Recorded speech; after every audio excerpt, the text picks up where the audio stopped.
Corona महामारी ने अब तक हजारों परिवारों को बेघर और अनाथ बना दिया है। इसकी चपेट में नन्हे मुन्ने बच्चे भी आए हैं, जिनकी परवरिश का न तो ठिकाना है और न ही वो अच्छी शिक्षा ग्रहण कर पाएंगे। परिवार के मुखिया की कोरोना से हुई मौत के बाद अब बेसहारा हुआ मृतक का परिवार पहाड़ जैसी जिंदगी को ढोने मजबूर हो चला है। बूढ़े माता पिता और 2 बच्चों के साथ पत्नी के सारे सपने टूट चुके हैं। माँ बाप इस आशा में हैं कि इकलौते बेटे के जाने के बाद हमारी अर्थी को कंधा देने वाला ही नहीं रह गया। मध्य प्रदेश के उमरिया जिला मुख्यालय के नगरी क्षेत्र के सिंगल टोला में एक ऐसी ही दर्दनाक कहानी है, जहां घर परिवार के साथ खुशी खुशी जीवन व्यतीत करने वाले सूरज रैदास का सूरज ही कोरोना ने बुझा दिया। अब सूरज के परिवार में अंधेरे के सिवा कुछ भी नहीं बचा। सूरज अपने पीछे 10 माह का दुधमुहा बेटा और अपनी पत्नी सहित 10 वर्ष का एक और बेटा तथा बूढ़े माँ बाप को छोड़कर चला गया। अब परिवार के भरण पोषण की जिम्मेदारी किसकी होगी, ये कह पाना मुश्किल है।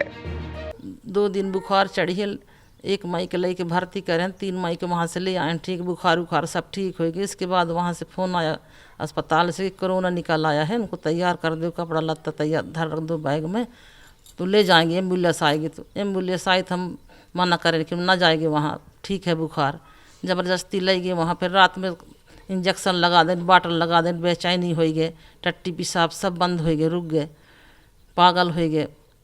इसके बाद हम कहा कि भाई देखो इसको टट्टी पेशाब नहीं उतर रही, कुछ दाग के भगा देते रहे डॉक्टर के यहाँ, मैडम लोग वहाँ कुछ सुनते नहीं रहे। फिर इसके बाद हम कहा कटनी ले जाएंगे, माँ वहाँ ठीक हो जाए।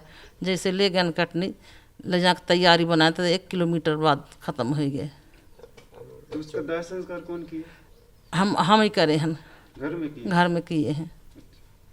सरकार से क्या चाहते हैं? हम मदद चाहते हैं, बाल बच्चे छोटे छोटे, तो मदद चाहते हैं सरकार से हम। क्या क्या नाम है आपका? ललिता रैदास।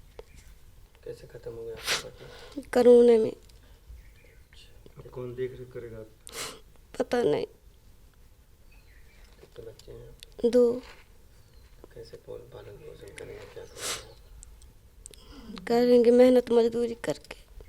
क्या काम करते थे? तो फल का धंधा करते थे। अब कौन करता है? कोई नहीं। सरकार से अब क्या चाहती हैं? सरकार से मदद चाहते हैं। अभी तक कोई मदद मिली? कुछ नहीं।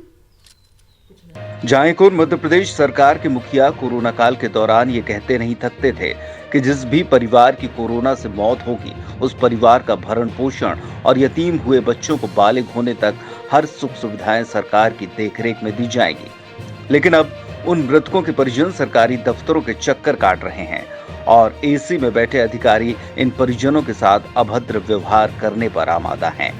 वहीं कोरोना से हुई मौतों के आंकड़े को लेकर कांग्रेस ने सवाल खड़े कर दिए हैं तथा पीड़ित परिवारों को न्याय दिलाने के लिए बड़े आंदोलन की चेतावनी भी दी है। कांग्रेस जिला अध्यक्ष राजेश शर्मा भाई, सरकारी आंकड़ा है वो 23/3/2020 से लेकर अभी तक का केवल 62 मौतों का आंकड़ा बताया जा रहा है, जबकि वास्तव में शहरी क्षेत्र में कम से कम 600 मौतें हुई हैं और 1500 मौतें ग्रामीण क्षेत्रों में हुई हैं। चूँकि मुख्यमंत्री ने घोषणा की है कि जो मृतक हैं उनके परिजनों को हम 1 लाख रुपये मुआवजा देंगे और जो आश्रित हैं उनको वयस्क होने तक 5,000 रुपया महीना हम देंगे।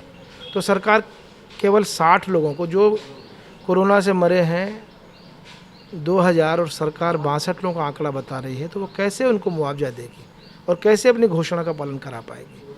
तो जब तक इसकी जांच नहीं होती, विस्तृत जांच नहीं होती, और हमारा आरोप है कि सरकार अपने मुआवजे को नहीं देने के लिए ये सारा षड्यंत्र रच रही है और उसके निर्देश पर आंकड़े नहीं दिखाए जा रहे हैं। पार्टी इस बात को लेकर के कहाँ तक जाएगी, क्या मुद्दे उठाएगी? पार्टी ने आज ही धरना प्रदर्शन किया, उसमें इस बात को उठाया और माननीय कमलनाथ जी ने बहुत पहले हमसे आंकड़े मांगे थे और हमने उनको 2 महीने के पहले के जो आंकड़े थे करीब 1800 मौतों के, वो हमने उनको उपलब्ध करा दिए हैं और वो अपने स्तर पर भी काम कर रहे हैं।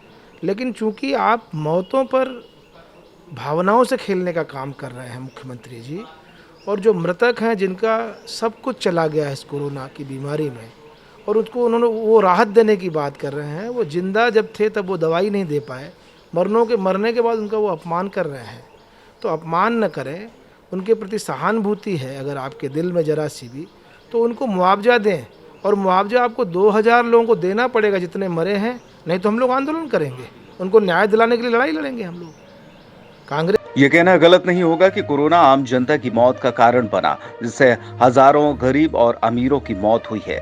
यहाँ तक कि कोरोना से राजनेता भी नहीं बच सके हैं, लेकिन मौतों और लाशों पर भी राजनीतिक रोटियां आज सेकी जा रही हैं और सरकार के नुमाइंदे आंकड़ों के खेल में सिर्फ अपनी जेबें भरने का काम कर रहे हैं।